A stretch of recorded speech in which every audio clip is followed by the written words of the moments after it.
बच्चों ये है हमारा चैप्टर 10। इसका नाम है 18th सेंचुरी पॉलिटिकल फॉर्मेशंस। हम कर रहे थे आपकी हिस्ट्री की एनसीईआरटी टेक्स्ट बुक में से 18th सेंचुरी पॉलिटिकल फॉर्मेशंस, और this is our lecture 234 and we are doing on we are studying further at page number 50 of your NCERT text books. हम अभी पहुंचे थे, हम मराठास के बारे में पढ़ रहे थे। पेज नंबर 150 पे, right from the very beginning of the page, under the Peshwas the Marathas developed a very successful military organisation. Their success lay in bypassing the fortified areas of the Mughals by raiding cities and by engaging Mughal armies in areas where their supply lines and reinforcements could be easily disturbed. Peshwas के under जो मराठास थे उन्होंने बहुत successful military organisation बनाई हुई थी। ठीक है, मराठास ने एक बहुत ही सक्सेसफुल मिलिट्री ऑर्गेनाइजेशन बनाई हुई थी। किनके अंडर? पेशवास के अंडर। और इनकी जो सक्सेस थी वो क्या करते थे, मुगलों की जो फोर्टिफाइड एरियाज है उसे क्रॉस करते थे। मुगल्स की फोर्टिफाइड एरियाज को क्रॉस करते थे by raiding cities and by engaging Mughal armies in areas where their supply lines and reinforcements could be easily disturbed. ये क्या करते थे ये लोग?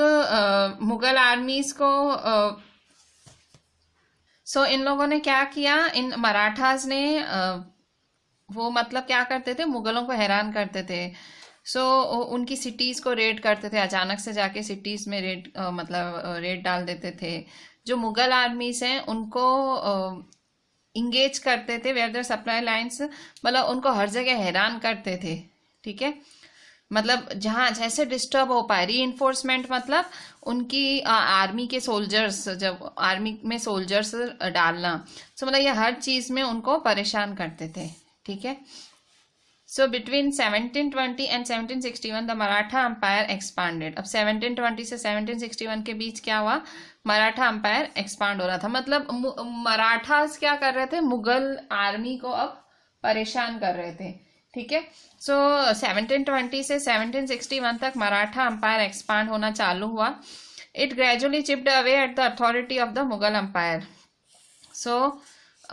धीरे धीरे मुगल अंपायर को एकदम मुगल अंपायर का जो पावर था धीरे धीरे उसको वो काटते जा रहे थे। Malwa and Gujarat were seized from the Mughals by 1720। उन्होंने मालवा और गुजरात छीन लिया मुगलों से बाय 1720। 1720 में उन्होंने मालवा और गुजरात छीन लिया। By the 1730s the Maratha king was recognised as the overlord of the entire Deccan peninsula. ठीक है, 1730s तक, 1730 में जो मराठा किंग थे, मराठा किंग वो उनको पूरे डिक्कन पेनिनसुला का राजा घोषित कर दिया गया। मतलब जहां जहां इन मुगलों का शासन था, मराठास वहां वहां जाके उनको काटने लग रहे थे। ही possessed the right to levy Chauth and Sardesh मुखी इन द एंटायर रीजन। अब उसके पास राइट आ गया कि पूरे रीजन से वो टैक्स वसूल करेगा चौथ और सरदेश मुखी के नाम पे। After raiding Delhi in 1737 the frontiers of Maratha domination expanded rapidly into Rajasthan and the Punjab in the north, into Bengal and Odisha in the east, and into Karnataka and Tamil and Telugu countries in the south.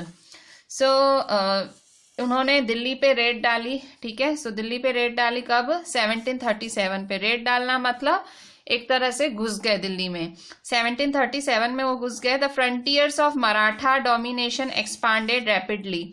जो मराठास थे वो अब रैपिडली एक्सपांड होने लगे into Rajasthan and Punjab in the north, into Bengal and Odisha in the east, into Karnataka and Tamil and Telugu countries in the south.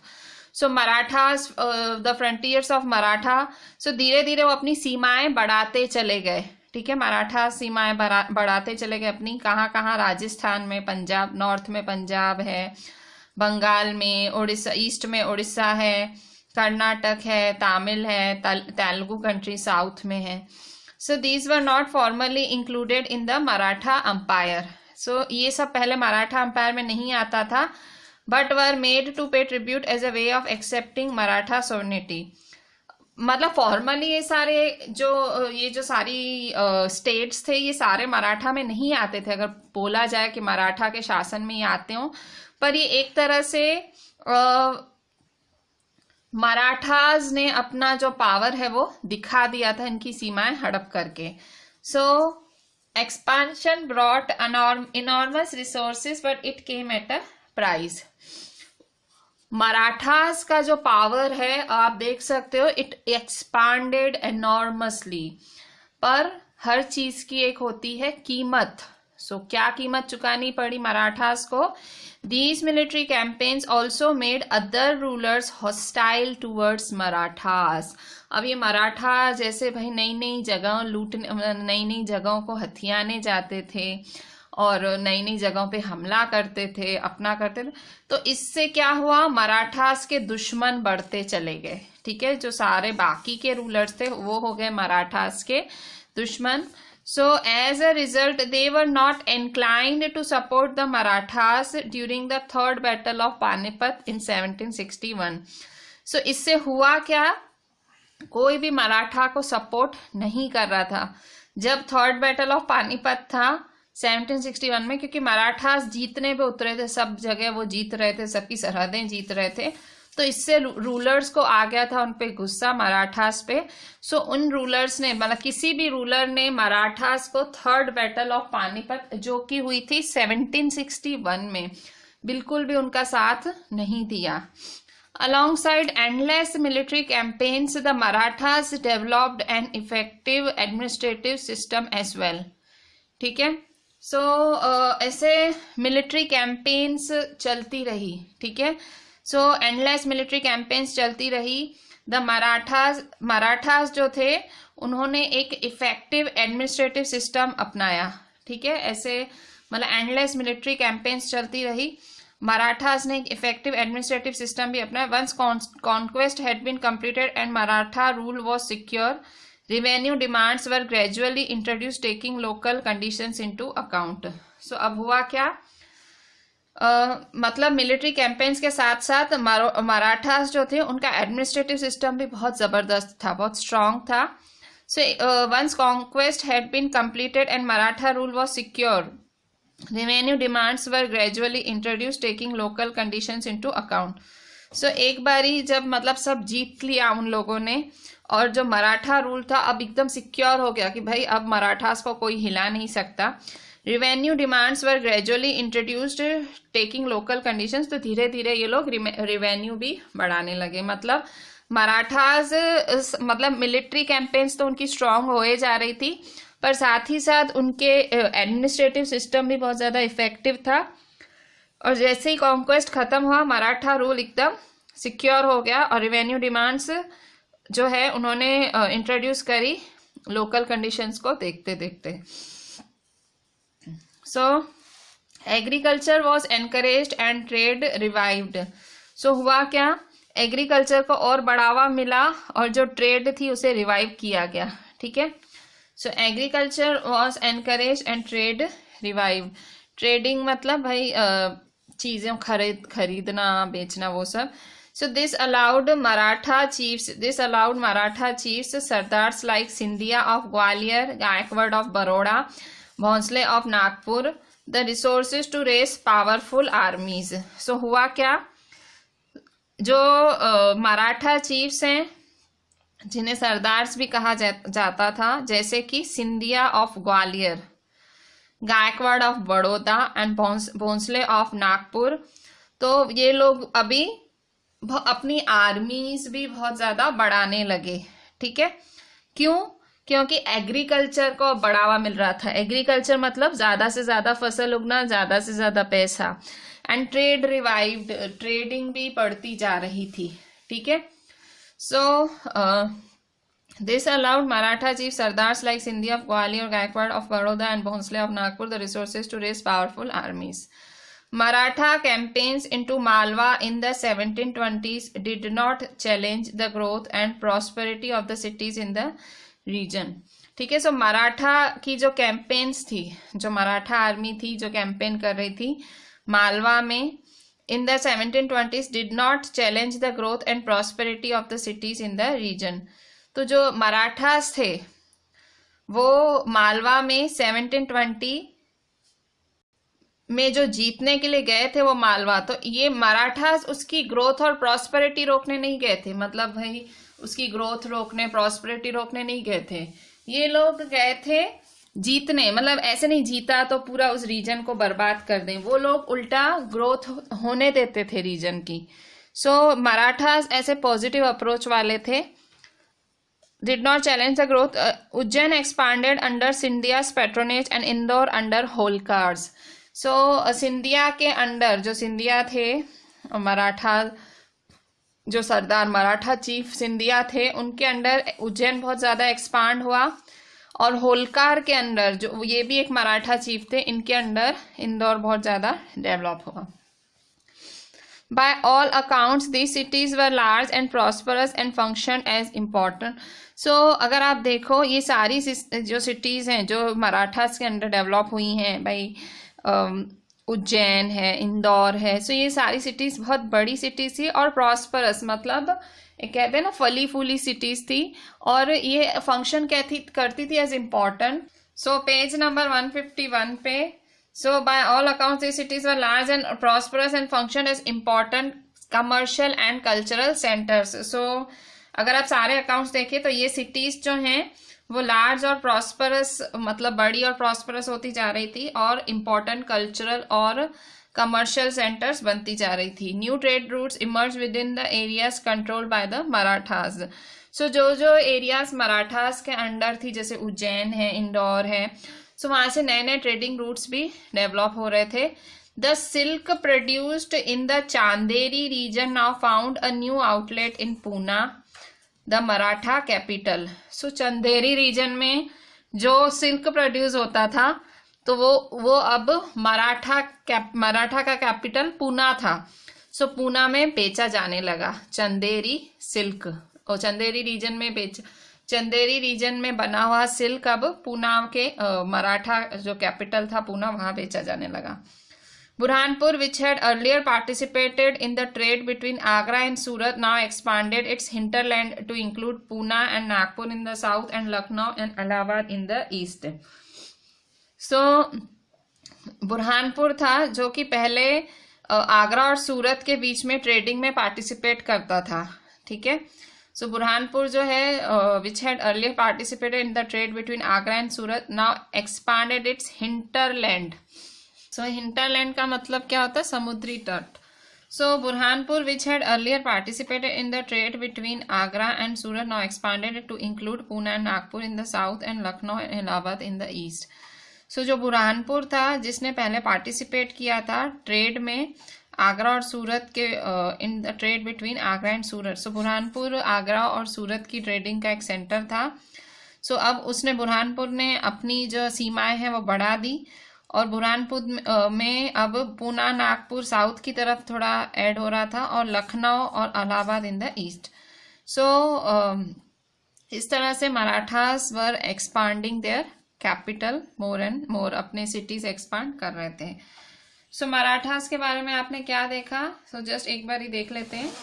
सो जो पेशवास के under जो मराठास थे, मतलब पेशवास के रूल के अंडर मराठास बहुत ज़्यादा डेवलप हुए, स्पेशली उनकी मिलिट्री उन्होंने अच्छे से डेवलप करी और वो जहाँ देखो मुगलों को नड़ते थे, मुगलों के वो उनके किले वगैरह वो जीतते थे, उनकी आर्मीज को हैरान करते थे। सो इस तरह से वो मराठास बहुत ज़्यादा मुगलों को नड़ने लगे। 1720 से 1761 तक मराठा अंपायर एक्सपांड हुआ और एकदम मुगल अंपायर को तो एकदम छिन्न भिन्न कर दिया। मालवा और गुजरात जो थे वो मुगलों से लूटे गए, मुगलों से छीने गए। Malwa and Gujarat were seized from Mughals by 1720s और 1730s तक मराठा किंग जो है वो मतलब एम्परर घोषित कर दिया गया पूरे डेक्कन पेनिनसुला का, और वो मतलब उसके पास सारा अधिकार आ गया चौथ और सरदेशमुखी टैक्स का। After raiding Delhi in 1737, frontiers of Maratha domination expanded rapidly into Rajasthan and the Punjab in the north, into Bengal and Odisha in the east, and into Karnataka and Tamil and Telugu countries in the south. So Delhi पे जब उसने red किया, दिल्ली पे जब उसने मतलब दिल्ली पे जब घुसे वो लोग 1737 में, सो उन्होंने अपनी जो टेरिटरीज है वो एक्सपांड करी, राजस्थान, पंजाब, बंगाल, उड़ीसा, कर्नाटक, तमिल, तेलुगु, मतलब ऐसे पूरी रीजन्स तो नहीं हथिया पाए, but they expanded a bit of their frontiers. These were not formally, तो मराठा अंपायर में तो ये सब नहीं आ गया, पर मतलब यहाँ से इनको टैक्स आने लगा, मतलब यहाँ दिखा रहा था इनका पावर. सो इनसे अब हुआ क्या, बाकी जो सारे रूलर्स थे वो मराठास के खिलाफ हो गए, जो ये मराठा सब चीज़ों में अभी मतलब सब टेरिटरीज में घुस रहे थे. सो अब काफ़ी रूलर्स उनके खिलाफ चले गए और वो मराठास को उनकी थर्ड बैटल ऑफ पानीपत 1761 में सपोर्ट नहीं करा उन्होंने.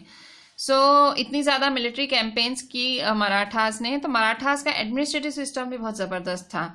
सो एक बारी वो सब जीतना उनका पूरा हो गया, तो मराठा रूल अब सिक्योर हो गया, रिवेन्यू अब अच्छे से कलेक्ट करने लगा, ठीक है, एग्रीकल्चर इनकरेज हुआ, ट्रेड उनकी रिवाइव हुई.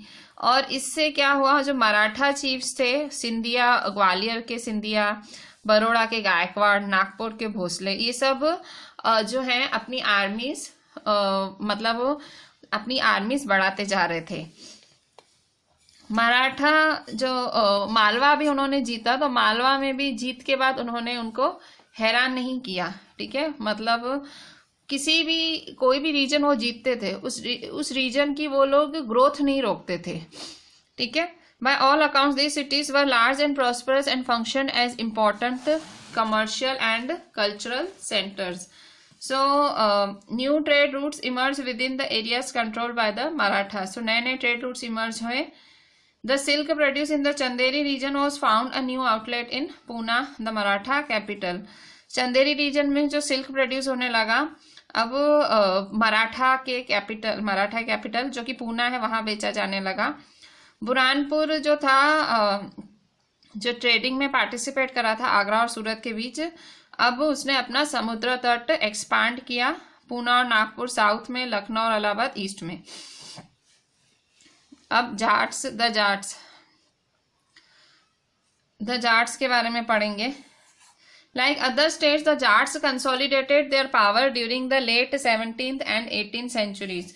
अब क्या हुआ, जैसे बाकी स्टेट्स थे ना, तो जाट्स जो थे वो अपना पावर पक्का किए जा रहे थे, वो अपना पावर जो है कंसोलिडेट किए जा रहे थे 17th और 18th सेंचुरीज के अंदर. So under their leader Churaman, they acquired control over territory situated to the west of the city of Delhi, and by the 1680s they had begun dominating the region before the two imperial cities of Delhi and Agra. So क्या हुआ, like the other states, Jats ने भी अभी अपना power consolidate पक्का करना चालू कर दिया, एक्सपांड करना चालू कर दिया. उनके लीडर कौन थे, जाट्स के Churaman. So Churaman, they acquired control over territory situated to the west of the city of Delhi. उन्होंने अपना कंट्रोल कहाँ जमाना चालू कर दिया,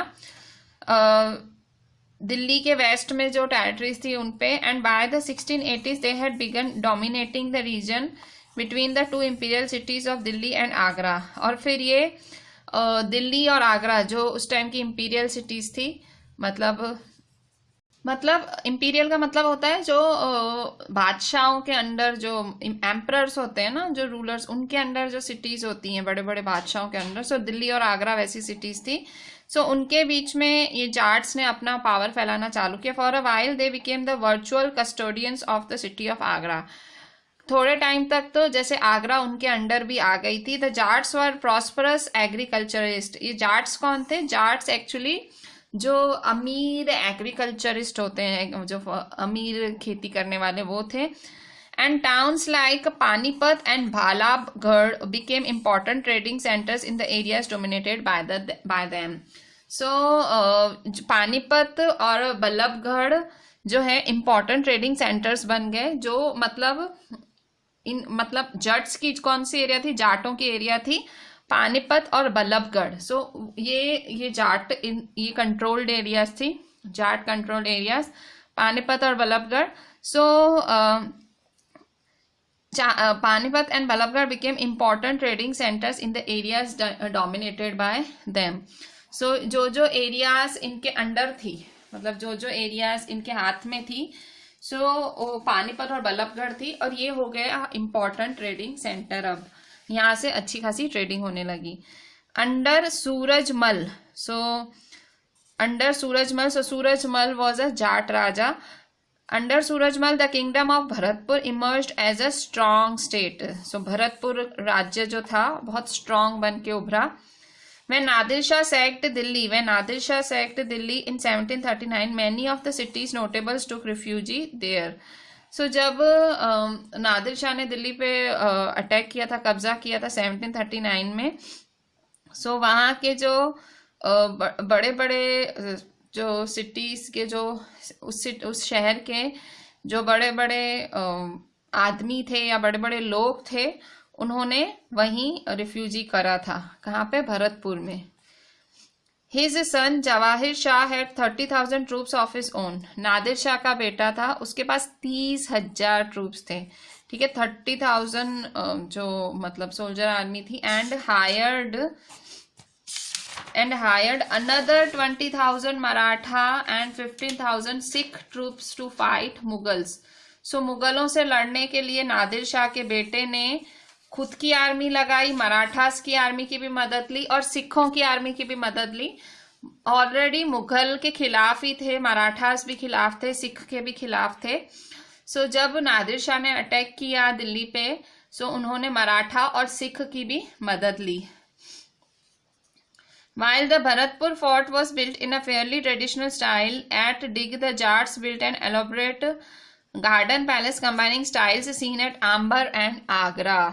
ठीक है, सो जो भरतपुर फोर्ट है, ठीक है, जो भरतपुर किला है वो बहुत ज्यादा ट्रेडिशनल स्टाइल में बनाया गया था, पर जो जाट थे उन्होंने बड़ा सा गार्डन बनवाया, गार्डन पैलेस बनाया, जो उनको अंबर और आगरा में जैसा देखना मिला वैसा ही स्टाइल का उन्होंने खुद का किला बनवाया।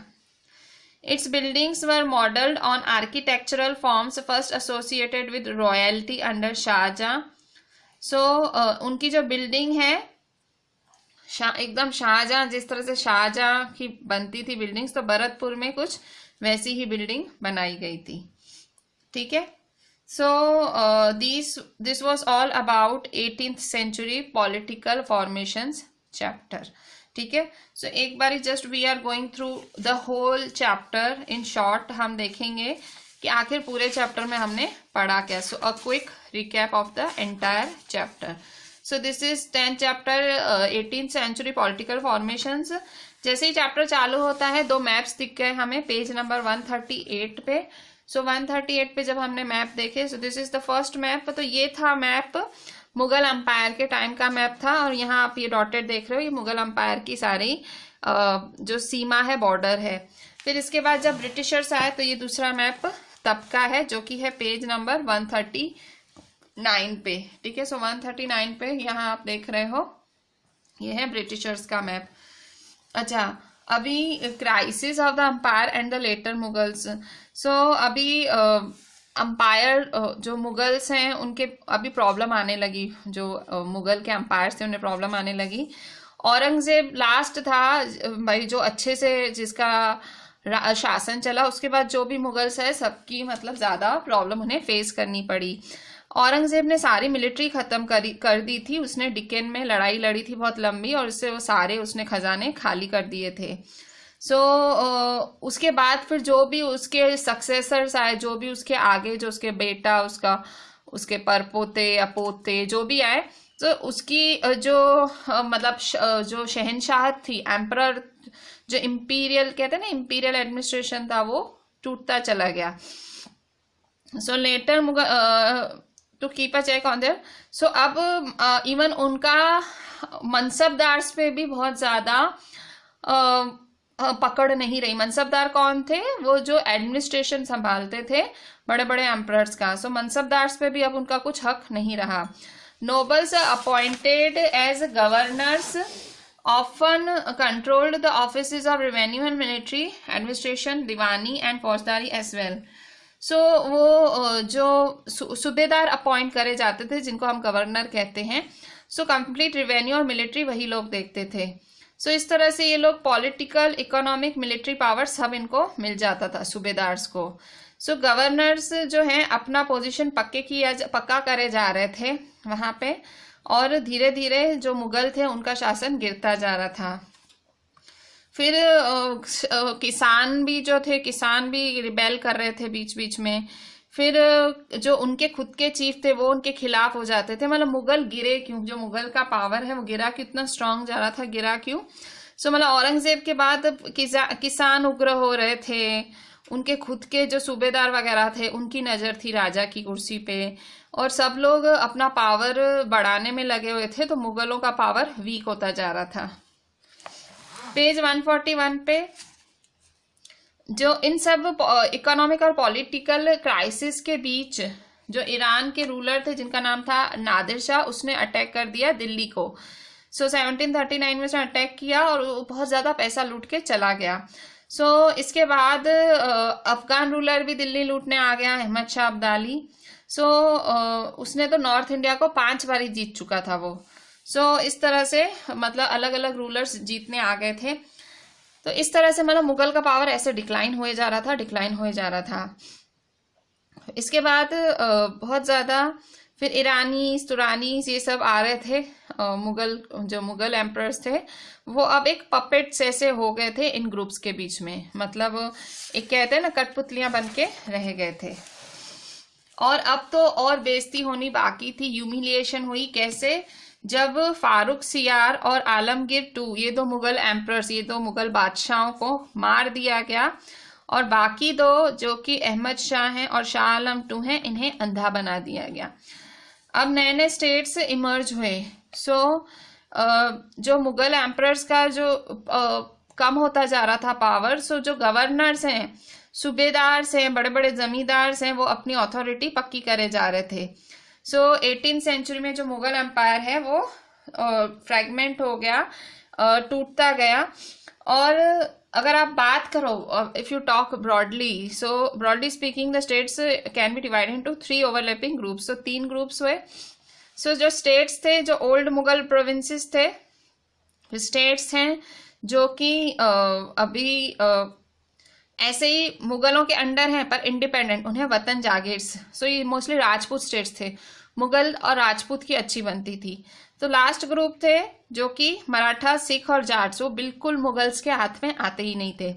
सो जो पुराने मुगल प्रोविंसेस हैं, जो बहुत ज़्यादा जिनका मुगलों का गढ़ माना जाता है, सो जैसे कि अवध है, बंगाल है, हैदराबाद है। सो ये जो 3 स्टेट्स हैं वो हाई मुगल नोबिलिटी ने फाइंड किए थे, और वो सादत खान अवध, मुर्शिद कुली खान बंगाल, असफ जहाँ हैदराबाद द्वारा फाउंड किए गए थे। सो मतलब इनका वहाँ पे राज चलता था, वो गवर्नर्स थे, फाउंड नहीं किए गए थे, गवर्नर्स थे। सो इनको शुरू में पहले मनसबदारी पोजीशंस दी गई थी, फिर धीरे धीरे राजा का पूरा उन्होंने भरोसा जीतते जीतते पूरा अपना ही कर लिया। सो यहाँ पे रैंक भी है। रैंक मतलब 10,000 तक ऊंचा रैंक माना जाता है। तो जो असफ जा और मुर्शिद कुली खान थे, उनका जाट रैंक था 7,000। ठीक है, असफ जा का जाट रैंक था 7,000, मुर्शिद कुली खान का जाट रैंक था 7,000, सादत खान का जाट रैंक था 6,000। सो मतलब 10,000 तक हाईएस्ट रैंक माना जाता है। हैदराबाद निज़ाम उल मुल्क असफ जा। सो हैदराबाद के जो रूलर थे वो निज़ाम उल मुल्क असफ जा थे। So the founder of Hyderabad was one of the most powerful members. So जो मुगल एम्परर थे, बादशाह थे फारूक सियार, वो उनके कोर्ट के इम्पोर्टेंट मेंबर थे, निज़ाम उल मुल्क असफ जा। सो उनको पहले गवर्नरशिप दी गई थी अवध की, और बाद में उनको धीरे धीरे डिक्कन का चार्ज दिया गया। Mughal governor of the Deccan province, मतलब मुगल गवर्नर के तौर पे 1720-22 में असफ जाह ने ऑलरेडी कंट्रोल गेन कर लिया था, पॉलिटिकल कंट्रोल, फाइनेंशियल कंट्रोल, और इसका फायदा उठाते उठाते भाई डेक्कन में जो प्रॉब्लम चल रही थी, जो कंपटीशन चल रही थी कोर्ट नोबिलिटी के बीच, उसने सारा पावर अपने हाथ में ले लिया। असफ जाह बहुत सारे अच्छे अच्छे सोल्जर्स लाया और साउथ के भी लोग लाया वो, ठीक है, मतलब मुगलों के लोग हटा हटा के वो अपने लोग लाता गया। और वहाँ का जो राजा था फारूक सियार जो बादशाह था, वो नाम मात्र का राजा रह गया था, सारे डिसीशंस जो था असफ जाह ही लेते थे। सो इस तरह से वो अभी भी कोरोमंडल कोस्ट को भी जीतने चाहता था, पर ब्रिटिशर्स ने उसे जीतने नहीं दिया। तो मतलब आप देख सकते हो, हैदराबाद था एक बादशाह का, मुगल बादशाह का था, जिसका नाम था फारूक सियार, पर उसको हथिया किसने लिया था? निजाम उल मुल्क असफ जाह ने हथिया लिया था। इसके बाद अवध। सो अवध क्या था? अवध, बुरहान उल मुल्क सादत खान वॉज अपॉइंटेड सूबेदार ऑफ अवध इन 1722। 1722 में जो बुरहान उल मुल्क सादत खान है, उन्हें सूबेदार बना दिया गया अवध का। अवध जो था एक प्रॉस्परस रीजन था जो कि कंट्रोल करता था गंगा प्लेन को, और जो मेन ट्रेड रूट था नॉर्थ इंडिया और बंगाल के बीच, उसको बुरहान उल मुल्क ने उनको तीन पोजीशंस दी गई थी, सूबेदारी, दीवानी, फौजदारी। मतलब उनको एडमिनिस्ट्रेशन संभालने भी दिया गया था, पॉलिटिक्स भी संभालने दी गई थी, और पैसे का भी संभालने दिया गया था। सो बुरहान उल मुल्क कोशिश कर रहे थे मुगलों का पावर कम करते जाएं, और वो क्या कर रहे थे, वो अपने लोगों को अपॉइंट कराते जा रहे थे, उनके लोग हटवा हटवा के, ठीक है। और वो क्या कर रहे थे, वो जो जागीर हैं, जो मतलब राजा जो जमीन देता था, वो भी कम करते जा रहे थे जमीनों, और नए नए लोगों को दिए जा रहे थे। सो इवन उन्होंने, जो मुगलों ने राजपूतों को जमींदारियां दी हुई थी, वो भी वो लेते गए, ठीक है। अफगान से भी उन्होंने जमींदारी वापस ले ली। तो अब जो अवध में बुरहान उल मुल्क सादत खान ने क्या किया, उसने अब लोकल बैंकर्स और महाजन्स पे डिपेंड करने लगा उसका पूरा स्टेट लोन्स के लिए। सो उन्होंने जो टैक्स कलेक्ट करने की जो राइट थी, वो हाईएस्ट बिडर्स को दी, मतलब जो ज्यादा बोली लगाएंगे उनको मिलेगी। सो ये जो रिवेन्यू फार्मर्स थे, उन्हें इज्रदार भी कहा जाता था। रिवेन्यू फार्मर्स का मतलब कि आप अभी टैक्स ले सकते हो। सो द रिवेन्यू फार्मर्स जो था agree to pay the state a fix sum of money. So मतलब सामने उनको लोगों से टैक्स लेना है, पर सामने उनको एक फिक्स अमाउंट देना है राजा को। So local bankers guarantor payment of this contract to the state, in turn revenue for given considerable. तो मतलब ये जो रिवेन्यू फार्मर्स थे, वो कितना भी टैक्स ले सकते थे, पर उनको टाइम टू टाइम राजा को दे देना पड़े, ठीक है। सो इस तरह से मनी लेंडर्स और बैंकर्स बहुत ज्यादा डेवलप हुए अवध में, ठीक है, सीजन इस मतलब इस चेंज की वजह से। अब बंगाल का क्या हुआ? Bengal gradually broke away from Mughal control under Murshid Quli Khan, who was appointed as the नायब deputy to the governor of province. So Bengal जो था वो मुगल कंट्रोल से हट गया मुर्शिद कुली खान के अंडर। मुर्शिद कुली खान को नायब घोषित करा गया था। नायब मतलब डिप्यूटी गवर्नर, ठीक है, गवर्नर भी नहीं, डिप्यूटी गवर्नर था कुली खान। सो वो कभी सूबेदार रहा ही नहीं था, पर कुली खान धीरे धीरे सारे पावर्स हथियाता गया। सो हैदराबाद और अवध के रूलर्स की तरह भी वो अभी अपना रिवेन्यूज में ध्यान, बहुत ज्यादा टैक्स वगैरह में उसने अभी बहुत ज्यादा ध्यान दिया, और उसने कोशिश की कि वो मुगल इन्फ्लुएंस बंगाल में रिड्यूस करे, और उसने सारे मुगल जागीरदार्स को ओडिशा भेज दिया, ठीक है, और वापस बंगाल के रिवेन्यू में बदलाव लाया। सो रिवेन्यू तब कैश में लिया जाता था और बहुत ही स्ट्रिक्टनेस के साथ लिया जाता था। सो जो जमींदार हैं उनको पैसे लेने पड़ते थे बैंकर्स से और मनी लेंडर्स से। सो जो नहीं दे पाते थे उन्हें उनकी जमीनें बेच देनी पड़ती थी बड़े बड़े जमींदारों को। Sorry, the formation of regional state in 18th century Bengal therefore led to considerable change amongst zamindar. So हुआ क्या, जो नया रीजनल स्टेट बना 18th सेंचुरी बंगाल में, सो इससे क्या हुआ, जमींदारों में बड़ा चेंज आया। The close connection between state and bankers. So state और बैंकर्स के बीच में जो क्लोज कनेक्शन था noticeable in Hyderabad and Awadh as well was evident in Bengal under the rule of Alivardi Khan. So Hyderabad Awadh में जो कि state और bankers के बीच में कनेक्शन था, जो हैदराबाद और अवध में था, वो बंगाल में भी होने लगा अलीवर्दी खान के अंडर. सो उसके भी रेन के अंडर जो जगत सेठ था, जगत सेठ का बैंकिंग हाउस बहुत ज़्यादा फला फूला. अगर आप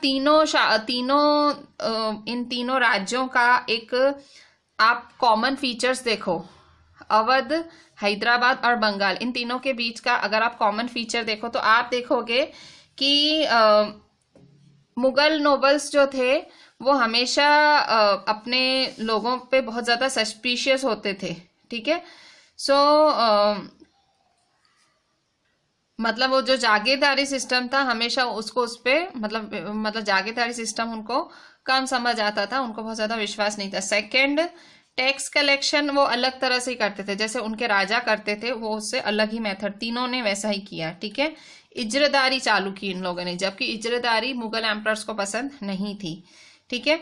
और तीसरा है कि ये लोग बड़े बड़े बैंकर्स और मर्चेंट्स के साथ अपना रिलेशन डेवलप करे जा रहे थे. ठीक है. ऐसा पहले कभी नहीं हुआ था. अब वतन जागीर्स ऑफ राजपूत, अब राजपूतों की बारी. ऊपर हुई मुगल एम्परर्स की, अब राजपूत. तो राजपूत कौन थे? वतन जागीर्स. तो मतलब कि भाई मुगलों का उन पे हाथ था पर मुगल उनको फ्रीली राज करने देते थे. सो यहाँ हमने अलग अलग राजाओं के नाम पढ़े, जैसे कि जो राजा अजीत सिंह थे जोधपुर के, उनको गुजरात की गवर्नरशिप दी गई. सवाई राजा जय सिंह थे आम्बेर के, उन्हें मालवा का गवर्नर बना दिया गया. ठीक है. सो एम्परर जहांगीर शाह ने ये सब किया. ठीक है. सो ये लोग भी जो राजपूत थे वो भी धीरे धीरे अपनी टेरिटरीज एक्सपांड कर रहे थे. भले मुगल के हाथ में थे तो भी वो अपना एक्सपांड कर रहे थे. मुगल उनको मतलब बिल्कुल फ्री छोड़ा हुआ था, मुगल्स बहुत इंटरफेयर नहीं करते थे. सो नगौर जीता गया जोधपुर द्वारा. फिर आम्बेर ने बूंदी को जीता, बूंदी के बहुत सारे पोर्शंस जीते.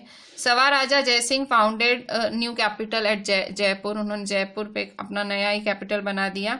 उनको आगरा की सूबेदारी दी गई.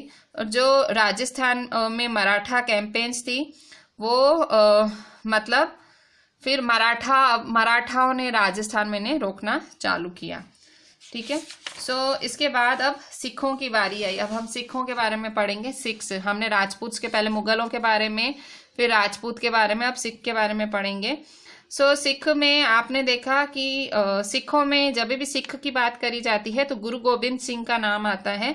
सो गुरु गोबिंद सिंह राजपूत और मुगल रूलरों के खिलाफ अपना खालसा, जो उनका खालसा पंथ था, उसे डेवलप करे जा रहे थे. उनकी डेथ के बाद खालसा और ज्यादा उग्र हुआ मुगल अथॉरिटी के खिलाफ, जो कि बंदा बहादुर की लीडरशिप थी. ठीक है. सो खालसा और डेवलप हुआ बंदा बहादुर की लीडरशिप के अंदर, और उन लोगों ने कॉइन्स छनकाई थी गुरु नानक और गुरु गोबिंद सिंह के नाम पे. सो सतलज से जमुना तक बंदा बहादुर को कैप्चर कर लिया गया और किल कर दिया गया. फिर बहुत बड़े बड़े लीडर्स के अंडर सिखों ने ऑर्गेनाइज किया, बहुत सारी बैंड्स बनाई जिसका नाम जाथास रखा गया. फिर बाद में मिसल्स रखा गया और उनकी आर्मी को दल खालसा कहा जाता था. ये लोग बैसाखी और दिवाली के टाइम मिलते थे और साथ में फैसले करते थे, उसे गुरु मतास कहा जाता था. फिर उन्होंने रखी का एक सिस्टम इंट्रोड्यूस किया था जहां पे ये लोग कल्टीवेटर्स को प्रोटेक्शन देते थे. गुरु गोबिंद सिंह ने खालसा को ये बोलते थे, खालसा पंथ के लिए बोलते थे कि राज करेगा खालसा, मतलब कि जो खालसास हैं वो राज करने के लिए आए हैं, वो शासन करने के लिए आए हैं. सो ये गुरु गोबिंद सिंह की सीख थी जो कि खालसास ने पूरी तरह से मतलब अपनाई. सो खालसा डिक्लेयर देयर, सो वो खालसास ने भी अपना रूल डिक्लेयर किया. 1765 में सिक्के छनकाए. ठीक है. सो सिख टेरिटरीज जो है डेवलप हुई इंदस से जमुना तक, पर उनको अलग अलग रूलर्स थे. एक थे महाराज रंजीत सिंह, जिन्होंने वापस सारी टेरिटरीज जोड़ दी और उन्होंने अपना कैपिटल लाहौर में बनाया. So these were all about Sikh. फिर मराठास में हमने पढ़ा मराठा किंगडम भी पावरफुल हुए जा रहा था, मुगल रूल के खिलाफ था. शिवाजी थे, शिवाजी ने मराठा की नींव रखी. देशमुख की मदद से, देशमुख कौन थी, बड़ी बड़ी मराठा वॉरियर फैमिलीज थी। सो फिर कुनबीस की मदद से इन्होंने मराठा आर्मी की नींव रखी, ठीक है, देशमुख, कुनबीस। शिवाजी जो थे वो मुगल एम्परर्स को चैलेंज करते थे। शिवाजी की डेथ के बाद फिर चित्पावन ब्राह्मण्स ने ये संभाला मराठा राज्य। सो उन्होंने who served Shivaji successor as Peshwa. So ये मतलब शिवाजी का जो सक्सेसर थे, पोते परपोते उनके पेशवास थे। सो चित्पावन ब्राह्मण्स को ये शासन मिला। पूना मराठा कैपिटल का किंगडम बना, ठीक है।